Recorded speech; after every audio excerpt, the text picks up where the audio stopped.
welcome back to the Hometown Huddle podcast. We're really excited to have everybody back this week. We have a new interview this week, so we took a couple weeks off from interviewing, but we're really excited to have. I don't know. I'm trying to think of some grand title, but probably the grandest title of all is my grandpa and my dad's dad. We got 3 generations of dads on here now. I can feel pretty happy in saying that. So my grandpa, Shirley Christensen. Thanks for coming on, Grandpa. We appreciate having you. Let's see here. So just a few things to kind of open up. So for those of you who don't know, and we'll kind of have Grandpa, we'll have you talk about this a little bit, but I'll give you a little bit of an intro. So my grandpa, Shirley, I don't know the year you guys moved here to Washington, but was a high school football player at Othello High School, went on to play football at BYU. And so he has a lot of kind of deep roots in the community, especially after his time at BYU, was married, came back and raised a family here in Royal City, and has, I don't know the exact number, Grandpa, how many, a bunch of kids, 7 kids, is that right? Total? Yes, 7 children, six living. Yeah. And then how many grandkids do you have? And also great-grandkids. Do you know the number? It's a lot now, isn't it? Well, we have. I let Marlene keep track of that. Yeah, we're somewhere up in the 30s to 40s great grandchildren. Yes. Yeah. Yeah, it's quite the number, which is exciting and kind of spread all over the place. A decent amount here in Washington, but we've got family everywhere. So hopefully they are all enjoying listening to this. I don't know how many of them know we're recording this ahead of time, so it might be a little surprise when we post this, but we're excited. So we're going to talk a little bit today about kind of your experiences growing up. What it was like being part of a small town, a really small town, and kind of that lifestyle, and then a little bit of your football journey from high school to BYU, and then your experience being a dad and a grandfather and a great-grandfather to all these athletes. Pretty exciting. 2 of your great granddaughters have qualified for state wrestling, so you have quite the family tree that you kind of have. Of athletics and stuff. And if we get to it, we kind of also have a similar thread. I served my mission for 2 years in Argentina, and you and Grandma were, you served as a mission president there in Argentina. Not in the same part, it's kind of a big country, but if we have some time, maybe we'll get to that a little bit. And that's just kind of more for me. It's just my curiosity of things. But let's... Yes, we were... Yeah, go ahead, Grandma. You were in Buenos Aires... city area itself, I think in the West Mission, was it? Yep. We were up in Resistencia, way north up on the Brazilian border. So yeah, a little different, a little hotter up there. Surroundings, but yes, great experience in South America, Central America. I really spent a little over 8 years total in Latin American countries. So and many years in my profession as an orchardist with wonderful Latin people. So it's been a marvelous experience. Yeah, I definitely can say the same. Just having lived in South America and then coming back here, and there's a good amount of that Latin culture here. It'd be fun to do a podcast at some point in Spanish. I don't know if I could do it for a whole 30 minutes to an hour, but it'd be certainly fun to try at some point. Well, let's get into it here kind of from the beginning. So what year were you born, Grandpa? Let's go way back. Oh, it looks like it says it's muted now. I don't know if you can hear us, Grandpa. You might have muted on accident. I don't know how that happened. I can you can hear me. I could see why, but I don't know how it happened. Yeah. That's all right. That's okay. Hopefully we can it won't happen again. So we're unmuted now. So Grandpa, so you were born in 1939. And you were the oldest of how many siblings? I was the oldest of 2 sisters and 2 brothers. Okay, awesome. And you were born in Preston, Idaho, if I remember that correctly. Is that's that right? correct. So I have some Preston roots because my maternal grandfather, Jim, also born there in Preston, a great town. A lot of great people come from there. Shirley Christensen, Jim Hawks, Napoleon Dynamite. We have quite the Preston heritage. Yeah, Um, Spencer Condé and yeah, no, it really is quite the place. I had a professor at BYU, Dr. Christensen, who, as far as we know, weren't related closely at least, but was from around the Preston area also. So, how old were you when you guys moved to Washington, and what was that like?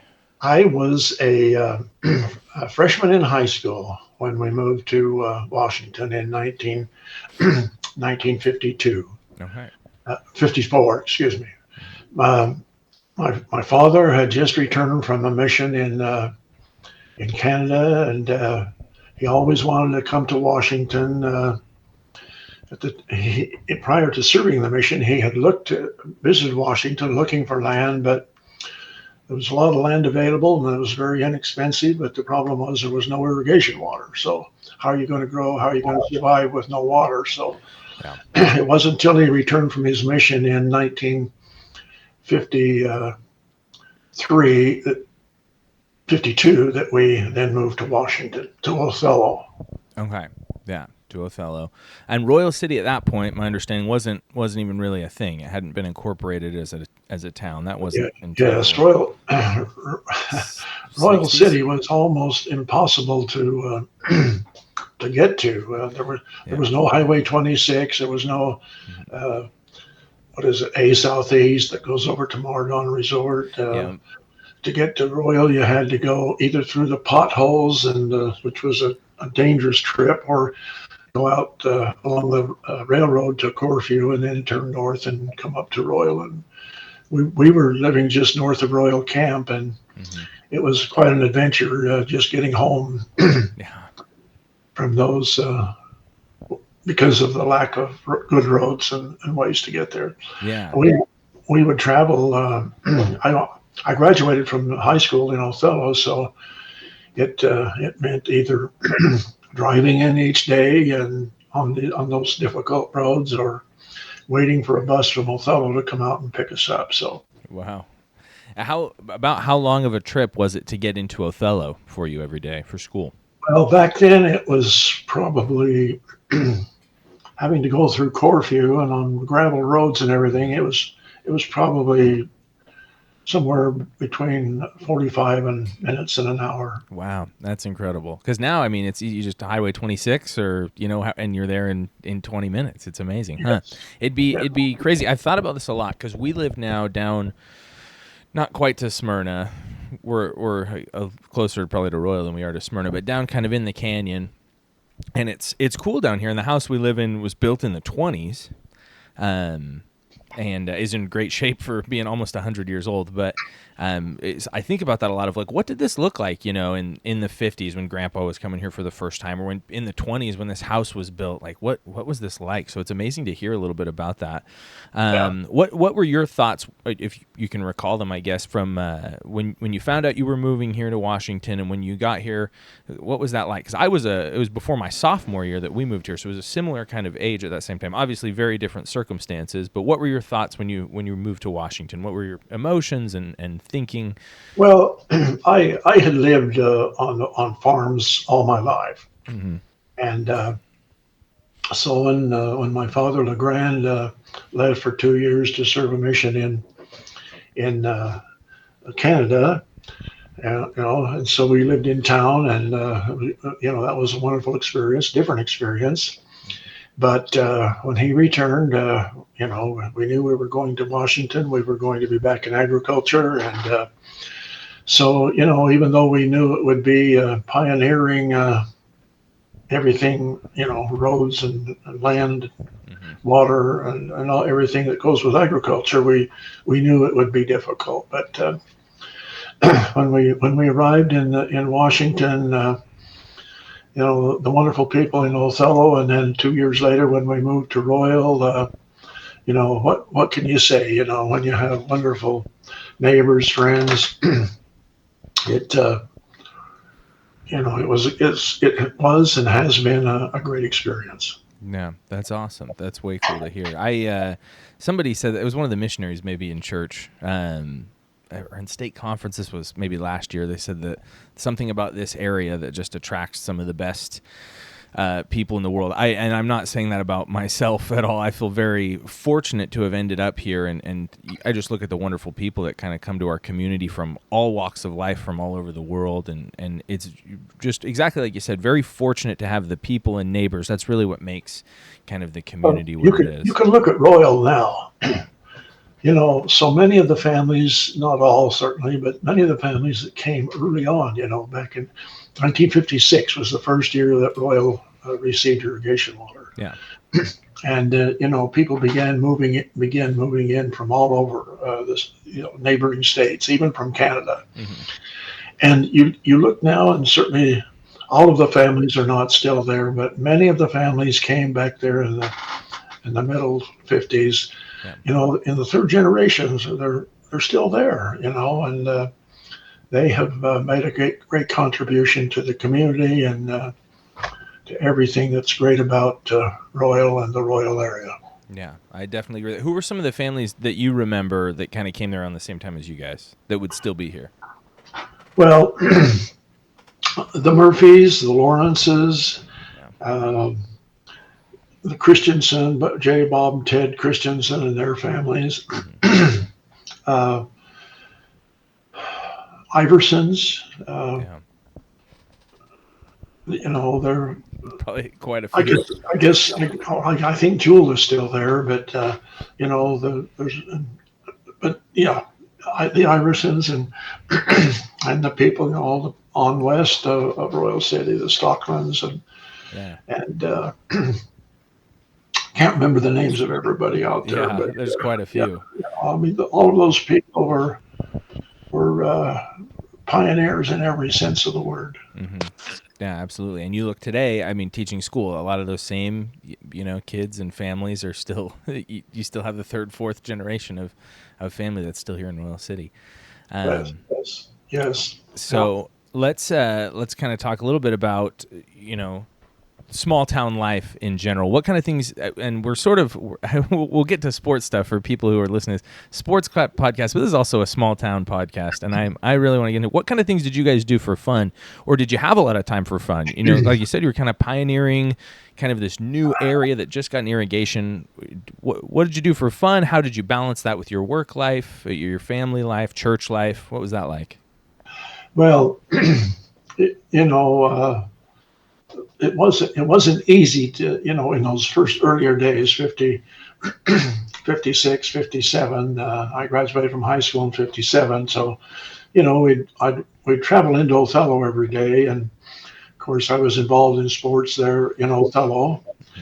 And, but as far as movies or activities outside the community, it wasn't easy. It wasn't something we did a lot of. We were pretty much tied right there to Royal and to the community. So, and when we first moved there, I was in the 9th grade, but there was no.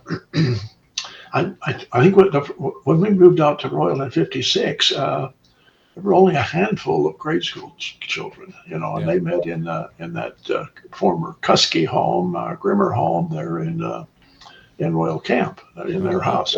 There were no school buildings. So a lot of what happened early on, at least in my circle of friends, was there in Royal Camp, more so in the Royal City, because, it was Sam Porch. He wanted to, he had a vision of what he wanted Royal City to become, and he made a lot of effort in doing that. Of course, over the years, there have been many, many, many more who have built on that vision that he had, and Royal City has become what it is today. Damn, that's awesome. That's amazing. Just I want to go through and get the whole history of Royal City and really go in depth. I have mentioned this before. I started doing this last year, writing sort of a book and kind of a football history and then Royal City history. Because there's so many things like that of the school. There weren't that many school children, so they went to school in somebody's house. They're in Royal Camp. Like, just it's amazing, the little details. So thanks for sharing that with us. What kind of moving on here. So obviously you played sports in Othello.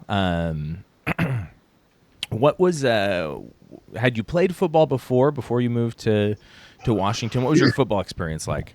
Yes, actually football for me started when I was a seventh grader in Boise, Okay. and you know, when you ask you ask well, what was different then about today, we had the old belted helmets, we had no face masks, Yeah. no mouthpieces. It was kind of even for young seventh graders, it was a new and different experience. But Mm-hmm. uh, as the years passed, and up and then coming up into the Washington area and involvement there, and then later at BYU, it's a whole different atmosphere, a whole different setting than it was when I was a seventh grader. Yeah, it's a little different. Some of the changes. So it's seventh grade, middle school. You guys didn't have face masks, but when you were in high school, did the face mask start to be a normal thing on the helmet? I know I've seen a picture of I think the All-State game you You played know, in. I there may have been. I really don't remember. Yeah, it's been I quite a think there while. may have been. Yeah, But 'cause it certainly wasn't anything close to the face masks you see now in college and maybe in high school as well. yeah. But yes, Okay, so it started. And what position did you play? I've been a running back, fullback, half a running back. Most of all my limited college experience and Mm-hmm. high school experience. Yeah, so that's So, what. Oh, go ahead, Dad. so, Dad, did you enjoy it from an early age? I mean, from seventh grade, you started playing football. Were you like, "Oh, I really enjoy this. I want to be good." Did you put extra effort into it? What was your take at that point in time? Well, I and we'll probably get into this a little later, but I was never fast. Speed was not my thing. My thing was run over them and do whatever you needed to do get those yards, and that was partly because of the makeup of our teams.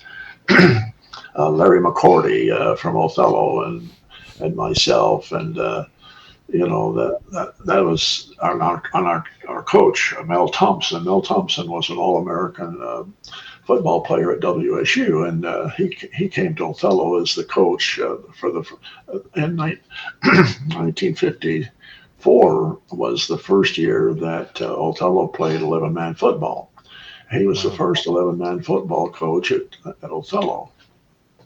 And I'm sure with his football background, he looked over the talent that he had on the team, and they decided, well, we're not going to outrun anybody, so we might as well just get ready to run over them, run over them as best we can, and that's kind of how we got going. Huh, that's amazing. So for you, what? Sorry, here, just kind of looking at my notes and trying to do things. Back then in high school, who were your big rivals? Like, what was even a school that was close to you guys at that point? When we came to Othello in uh, 50, 54, there weren't many around close. There were not many 11-man football teams. And so, like Connell and Colotus and Warden and so on, they didn't have 11-man football teams. They were all 8-man football teams. And so for us to, in that first year, for us to be able to,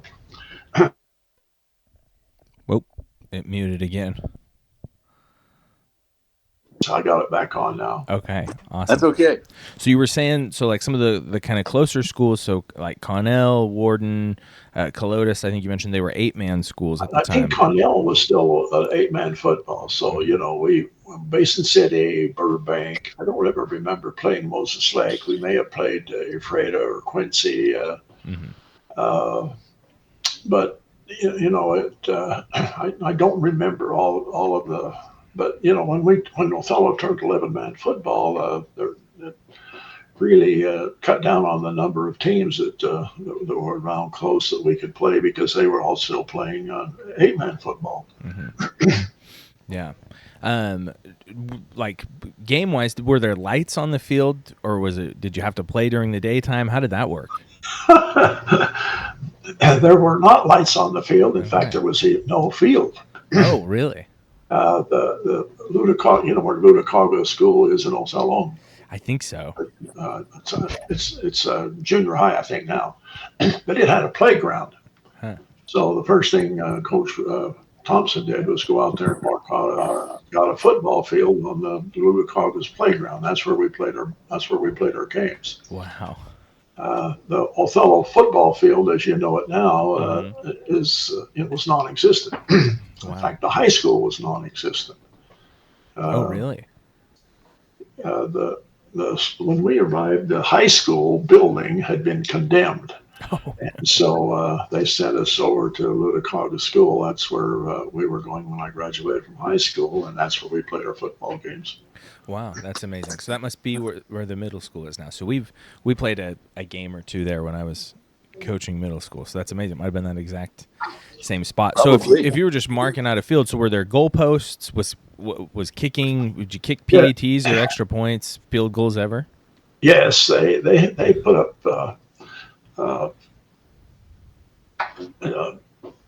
Yes, they put them up there, but they weren't the snazzy ones like you see today. It wasn't like today's. It was probably like a lot of stuff. I don't even know for sure where he got the lumber to put them up with, but yes, we had them.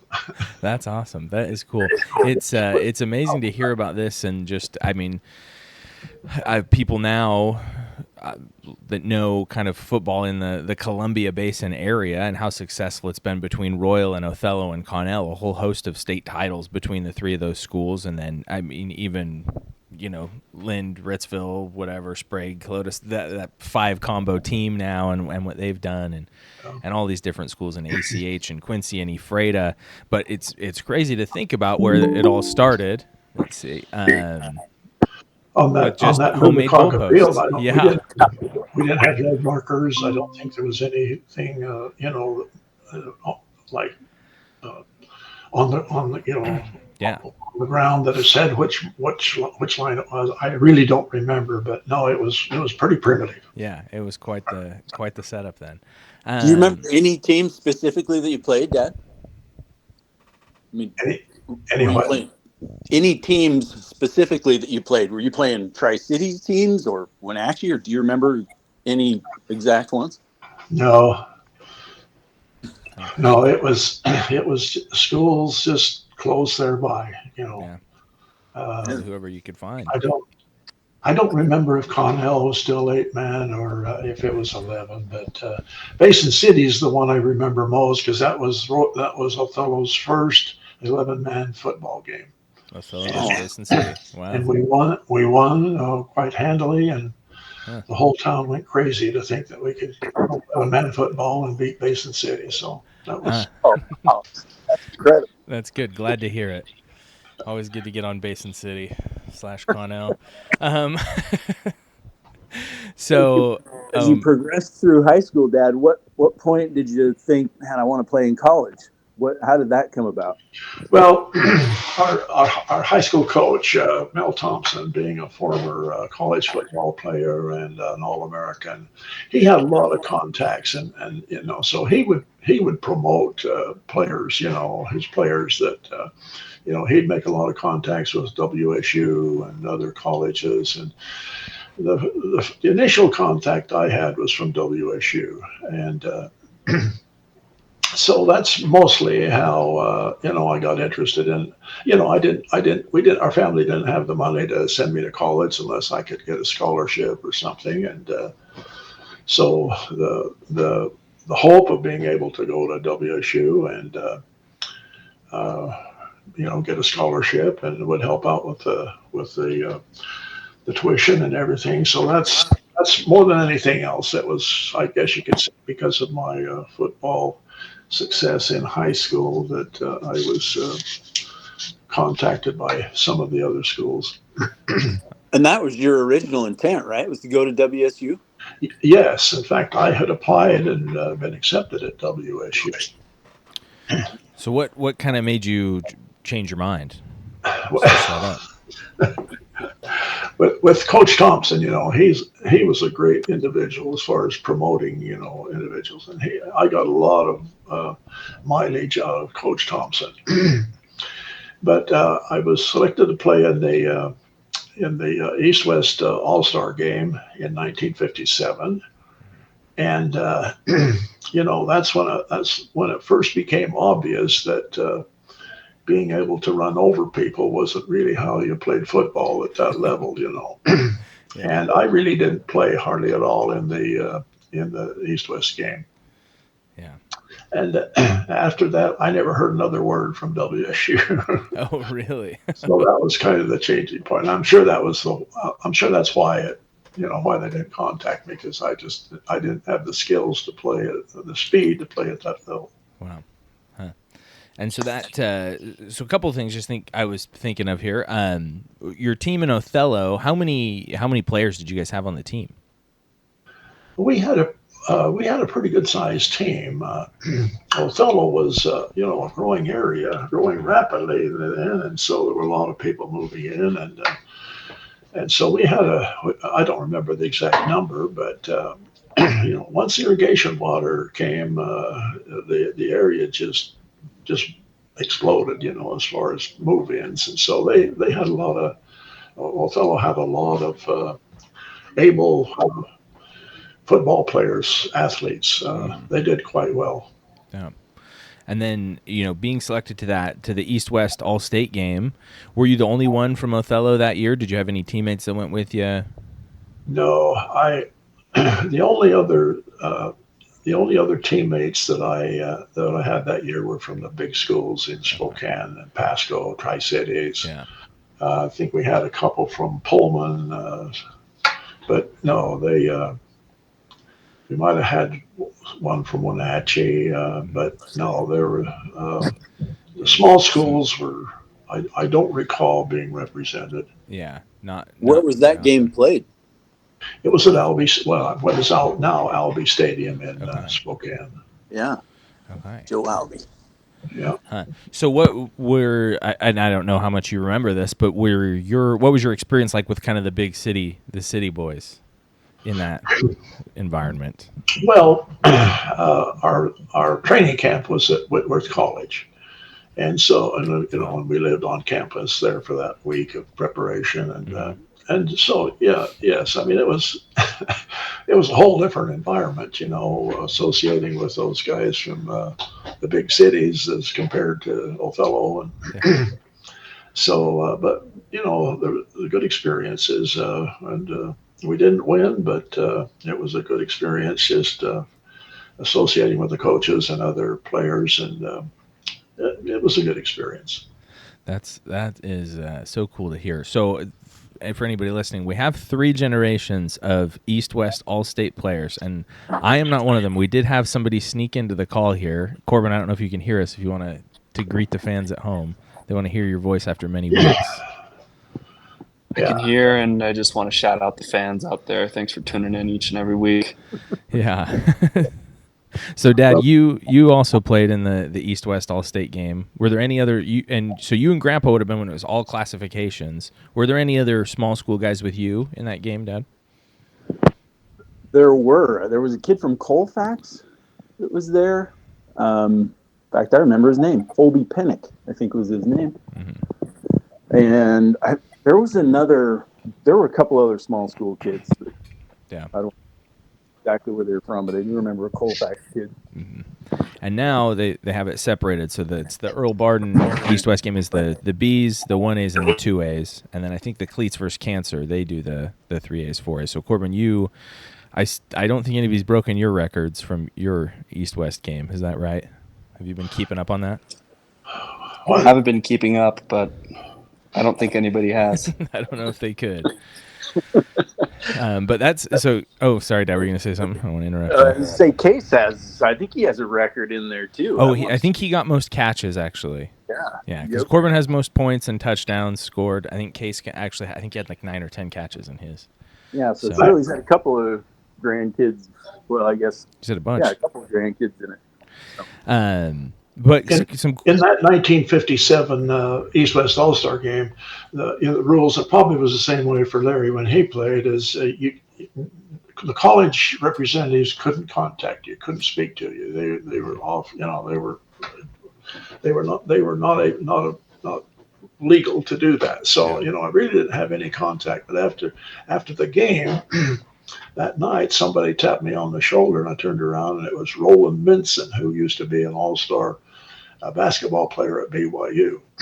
And he said, told me who he was, and he said, you'll be getting a contact from BYU here shortly. And that's really how I got to BYU. And when Tally Stevens, the coach at BYU, called me, he said, have you ever been to BYU?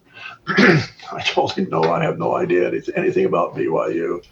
Although when we lived in Boise, I used to go to the BYU Boise State football games, but I never been to Provo. And anyway, so when Tally called me, he said, we want you to come to BYU. So that's really how I got to BYU. And I can look back now on my life, and I can tell you that phone call from Tally Stevens really made a huge difference in my life.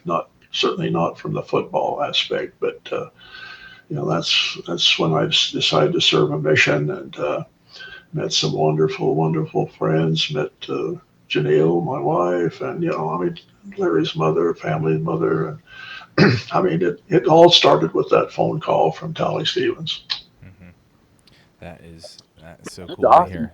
Yeah, the things that kind of connect you in life. So many cool connections there. Playing in that All-State game at Whitworth College, where Caleb played a season at Whitworth, and then the call from BYU, and making the decision to go there, and how that led you to all these things. What was the biggest adjustment for you going from kind of small town football to college football? And Provo, I don't know what Provo looked like back then. Not the biggest city in the world even still, but how was the adjustment? Was it tough to adjust? Did it come pretty naturally?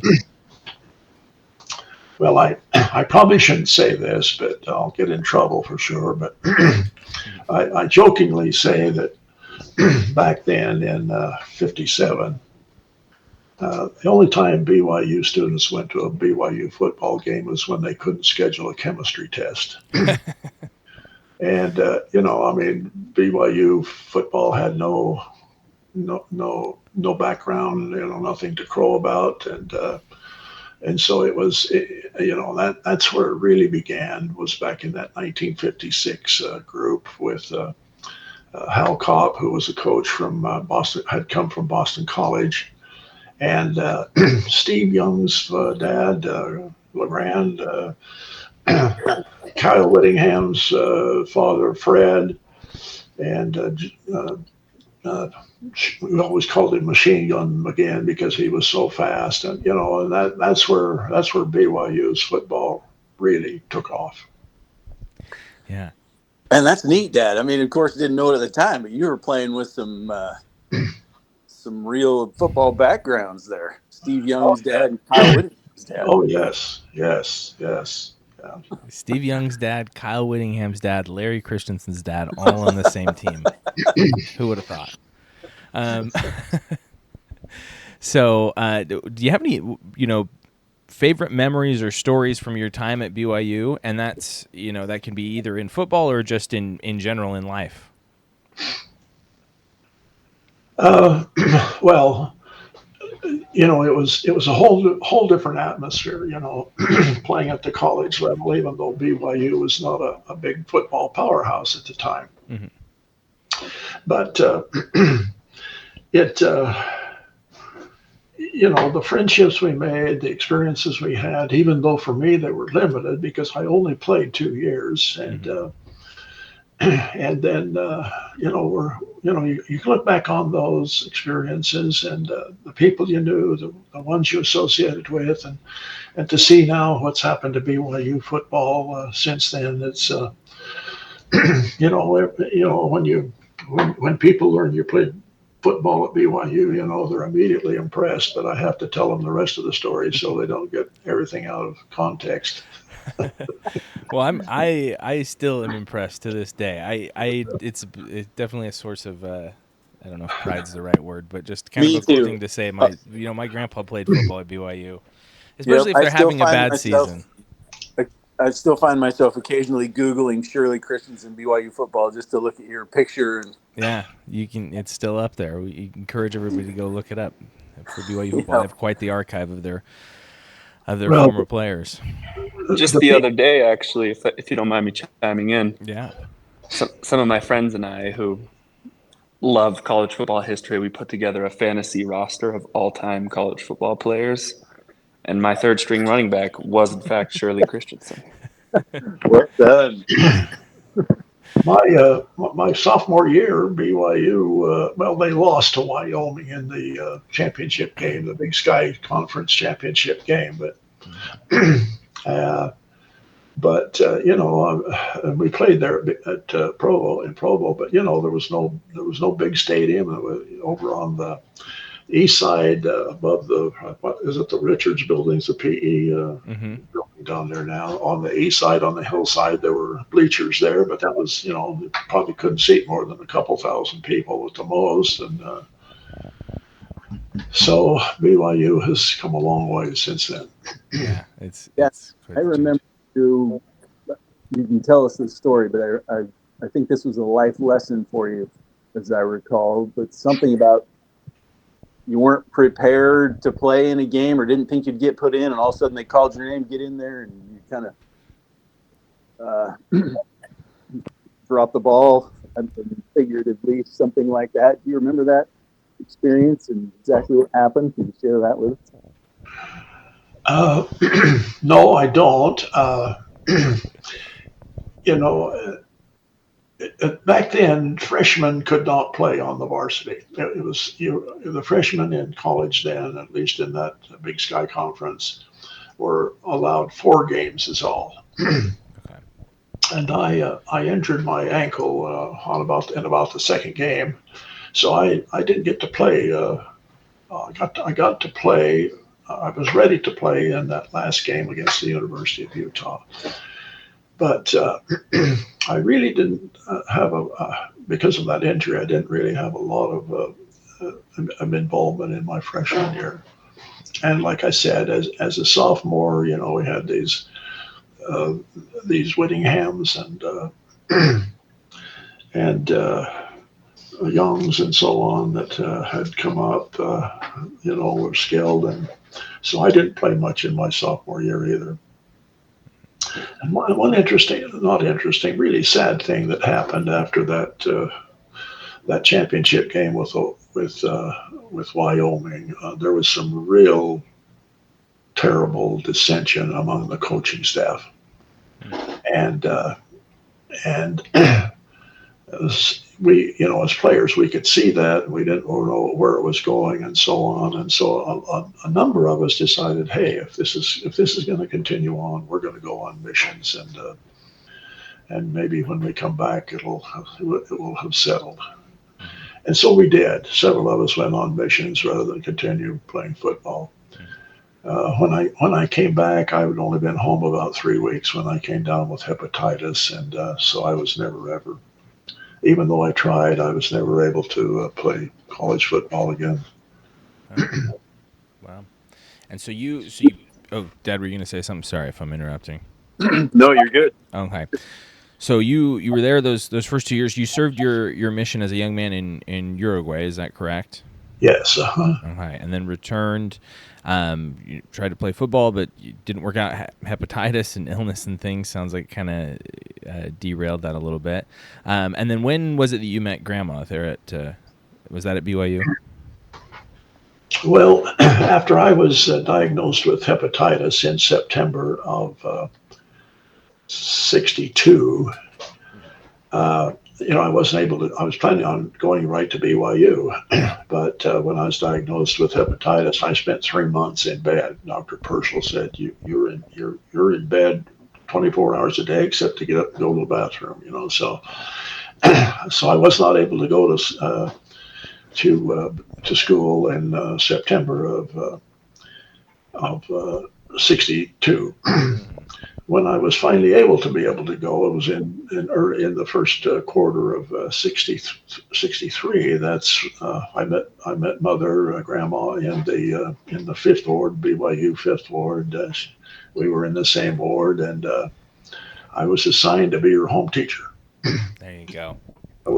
She had three or four roommates, and so that's how I met her. Met grandma was through a home teaching assignment, or teaching, I guess it probably was back then. Hmm. Yeah, kind of gone through the different names over the years. That's funny. A similar thing for Cassidy and I. My wife, it's met in the Moses Lake Young Single Adult Ward, and I was assigned to minister to her. So home teaching, ward teaching, kind of the different names for it, but to basically go and visit. No, And no so question about it. It's inspired. yeah, it's it's quite the thing. So what I mean, this isn't necessarily the I don't know the word for it, the relationship podcast, but this interests me because I guess it's my family.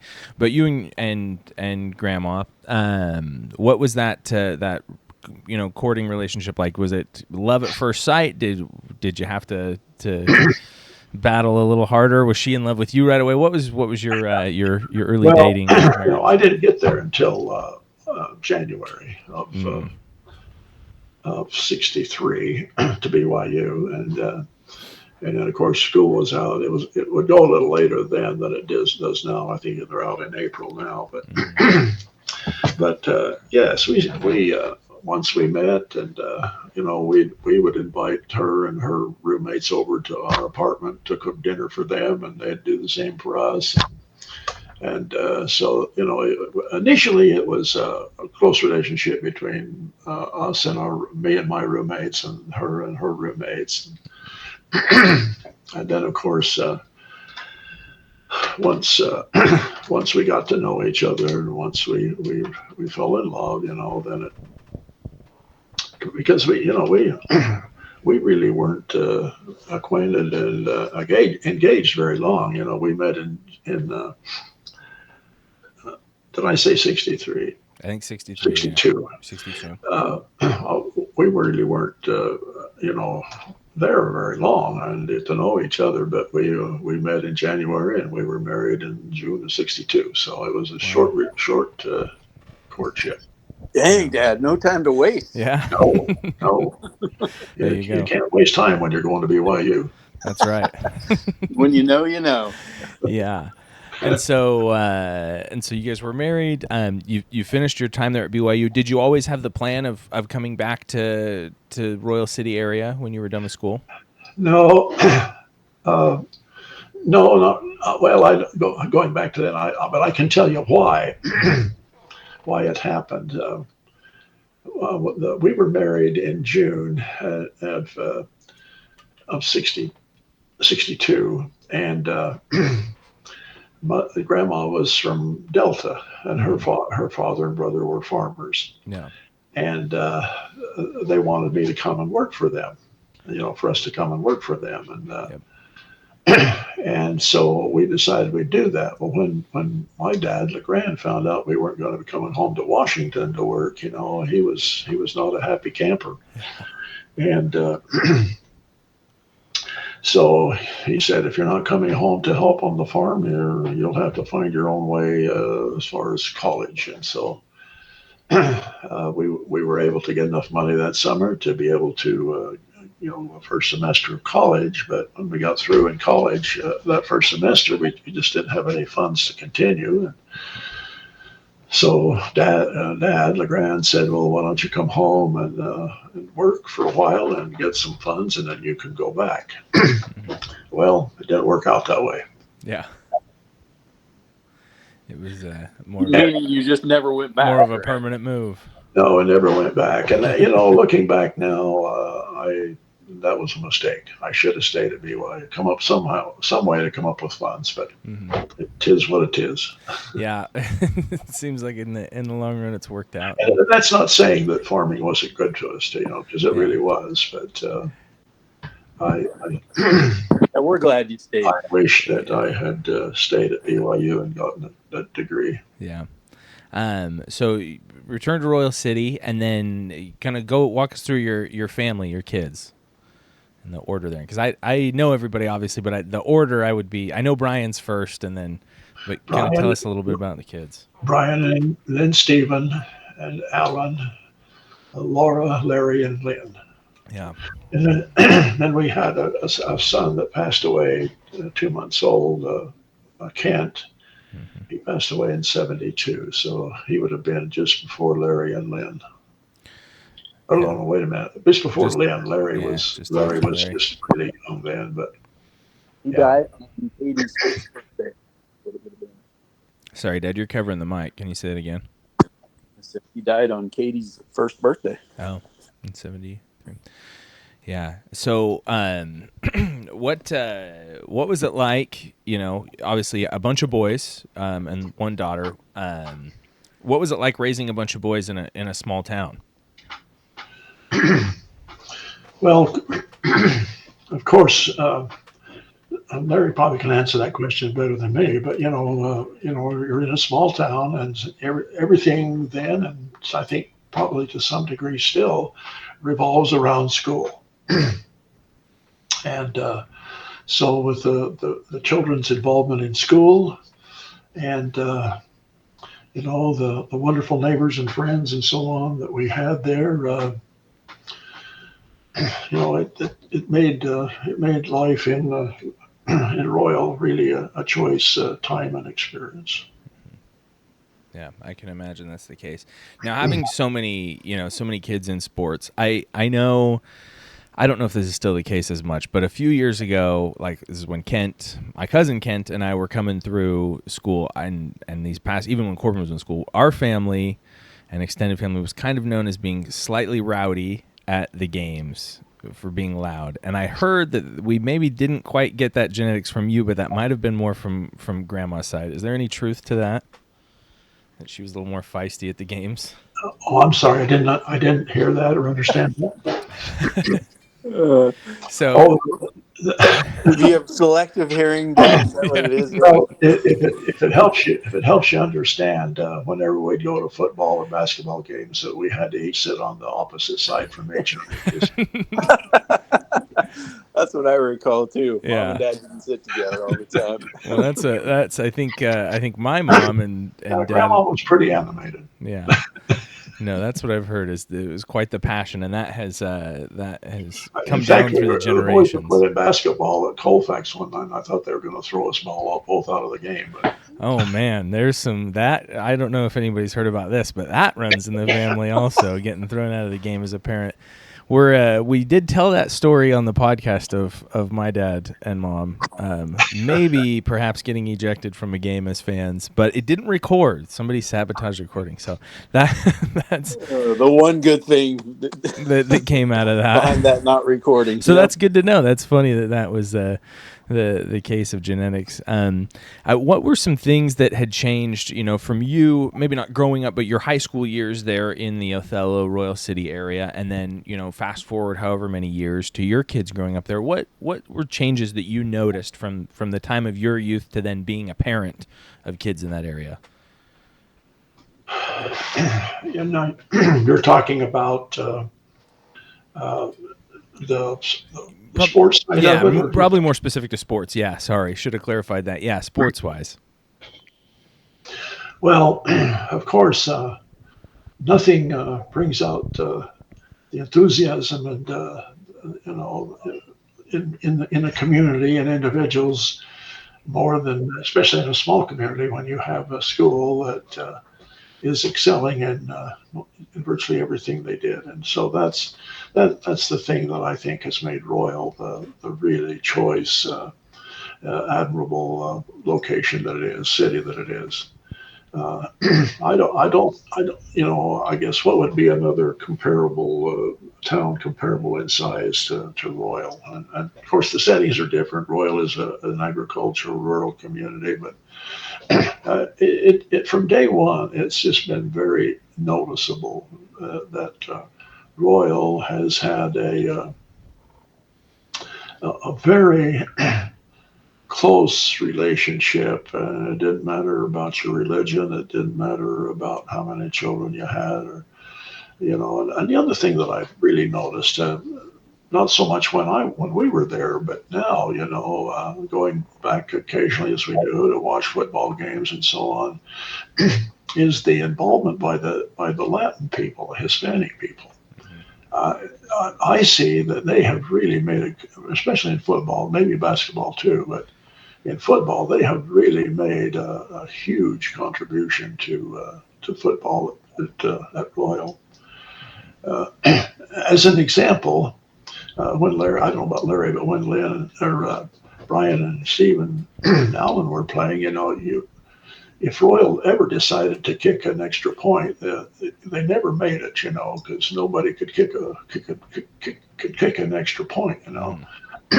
And now Royal, every game I've been to, they always kick their extra points, and most of the time I think they're Latins who are kicking the extra points, and it's because they've kicked footballs all their lives. Mm-hmm.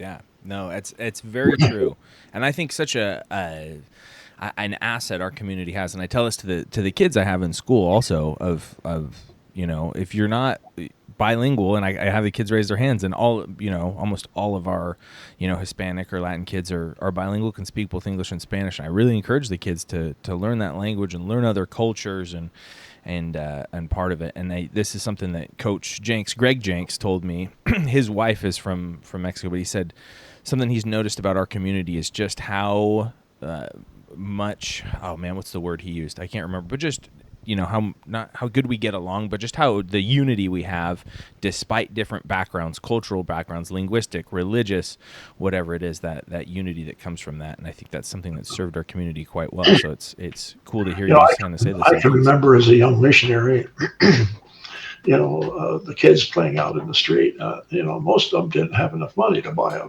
ball, so they'd get an old sock and fill it up, stuff it up, and then they'd kick that sock around the street. I mean, that's kicking balls, kicking stuffed socks, whatever the right word is. I mean, they grew up doing that. That was second nature to them. Mm-hmm. So some things there from soccer, and while we're on this, your time in Uruguay, was there, did you ever go out, because we did from time to time as a missionary in Argentina, we'd play soccer with people, sometimes just as kind of a way to get to know people. Did you guys ever do that in your time there? Were you ever a soccer guy? Yes. As a young missionary, there were 2 or 3 different things.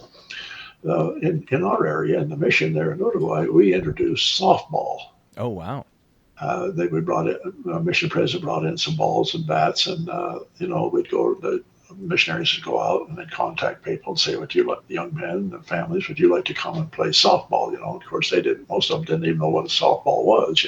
But there's a lot of young men once they caught on to the idea of playing softball, they loved to do it, and it was a good experience for them and a good proselyting tool. Wow. Okay, that's cool. The basketball, I wouldn't call it professional basketball, but the high level of basketball in Uruguay, they were just kind of starting out. They loved to have the North Americans come and help play basketball, because the North Americans were so much more skilled than the Uruguayans, but they would never invite an American to come and play soccer with them because, they didn't have a clue what to do as far as playing soccer. So. Yeah. And you were there in the heat of the time. So the years you were there in Uruguay, was that late 50s, early 60s? Is that right? If I'm going to remember in the timeline right, was it early 61, 62, 59, 60, something like that? I was there 59 to 62. Okay. And so for people who don't know, Uruguay won the World Cup in 1950 as despite being kind of a smaller country, has been really dominant in athletics, and so it's cool to kind of hear some of these stories from back then. When we first got to Argentina, I didn't even know what the World Cup was. When we first got to Argentina, the missionary said, "Hey, what are we going to do during the World Cup?" And I said, "What do you mean? What are we going to do? We're going to be missionaries, just like we are the rest of the day."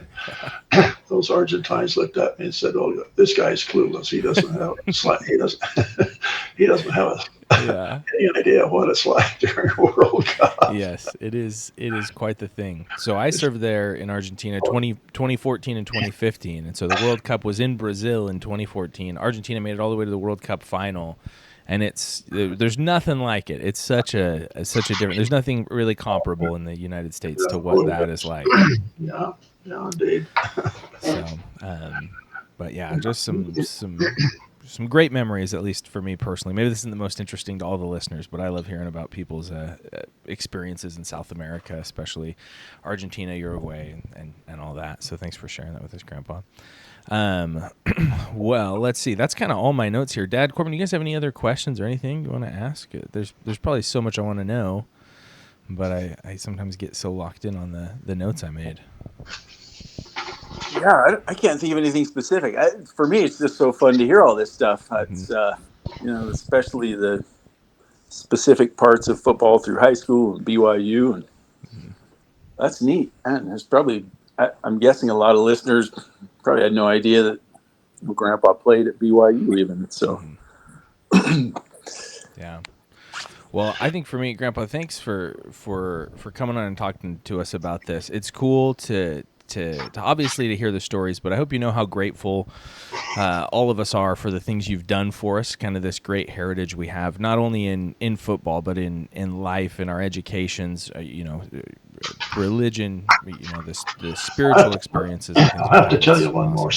Yeah, go ahead. I want to hear anything you I have. mentioned our high school football, Mel Thompson. Yeah. Boy, I mean, he ate, slept, and football. I mean, everything was football. Mm-hmm. And one night he invited the captains over to his house to talk football about the upcoming season, the upcoming game the next weekend. So we're in there talking football, and his wife comes in with a plate of cookies. And when he saw her bringing those cookies in, he said, "No, you can't feed my football players cookies." She said, "Listen, out on the football field, you're the boss, but here in the house, I'm the boss." That's awesome. So we got to eat cookies. That is good. That's a great story. Yeah, that's a good way to live, huh? That is awesome, man.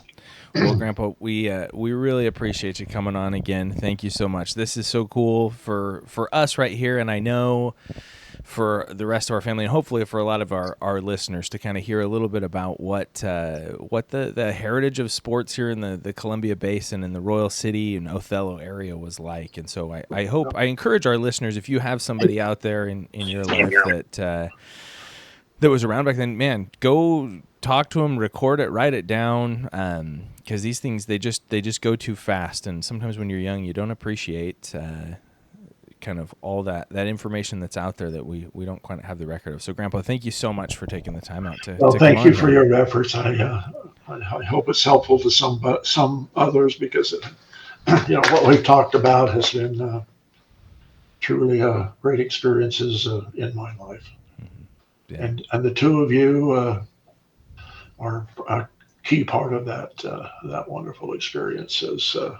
Those wonderful experiences that mean so much. So, awesome. Good luck to you. Thank you so much. Thank you, Grandpa. I appreciate it.